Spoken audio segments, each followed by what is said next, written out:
Assalamualaikum warahmatullahi wabarakatuh. Perkenalkan nama saya Cindy Puspitasari dengan NBI 14122002229.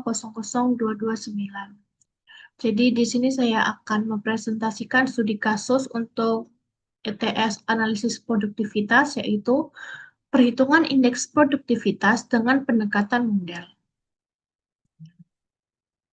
Di sini ada permasalahan, yaitu untuk menghitung indeks produktivitas tenaga kerja, indeks produktivitas ongkos tenaga kerja langsung, IP penyusutan modal, IP nilai baku modal, IP ongkos total langsung, IP ongkos total keseluruhan, IP energi, dan IP material. Yang kedua dan ketiga itu membuat rekapitulasi dan kesimpulan.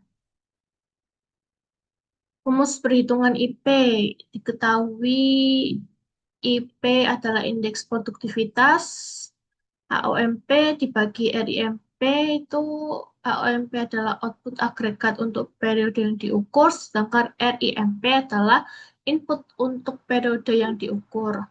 Dibagi AOBP per RIBP.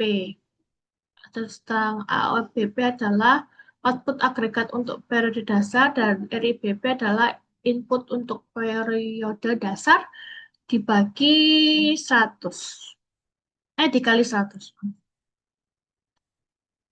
Untuk data-data input dan output sebagai berikut, dengan output itu satuannya unit. Versus 1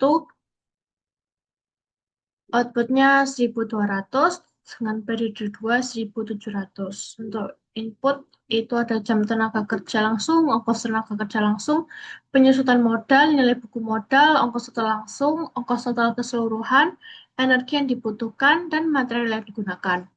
Untuk data-datanya bisa dilihat di PowerPoint saya.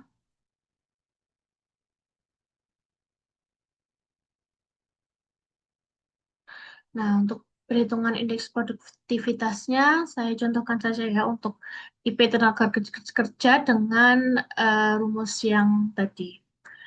Diketahui output untuk periode satunya 1200 dan periode 2-nya 1700.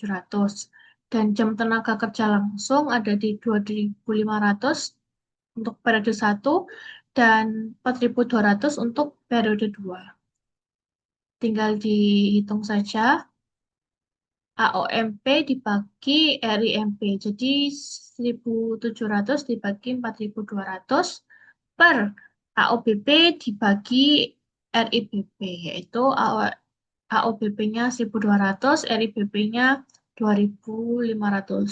Setelah pembagiannya diselesaikan atau sudah menemukan hasil, itu dikalikan 100. Hasilnya 84,33. Untuk rumus dan mencari perhitungan yang lainnya menggunakan rumus yang masih sama, yaitu AOMP dibagi RIMP per AOBP dibagi RIBP.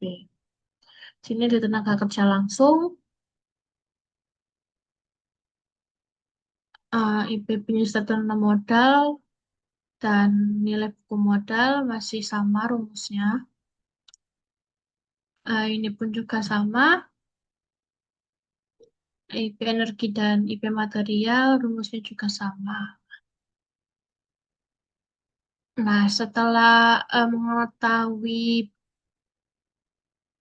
IP yang tadi, itu dimasukkan pada periode kedua, yaitu periode yang sudah dihitung. Sedangkan untuk periode pertama, itu eh, nilainya harus 100% karena itu nilai yang sama, nilai akurat gitu, 100.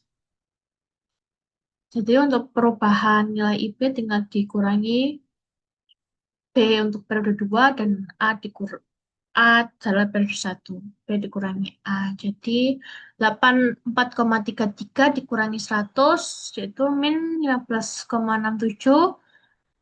115,43 dikurangi 100 yaitu 15,43 dan seterusnya.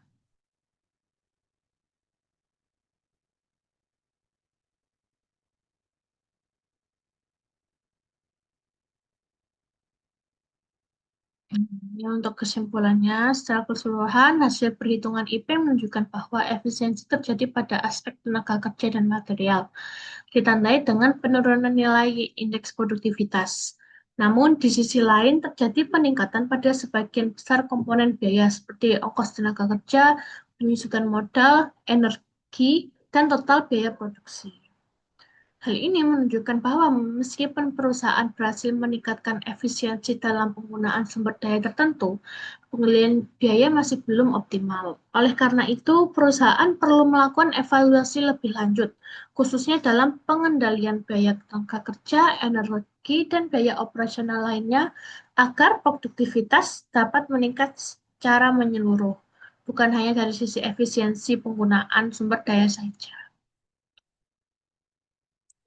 Baik, sekian terima kasih untuk presentasi saya. Bila ada salah kata atau kurang, mohon dimaafkan. Wassalamualaikum warahmatullahi wabarakatuh.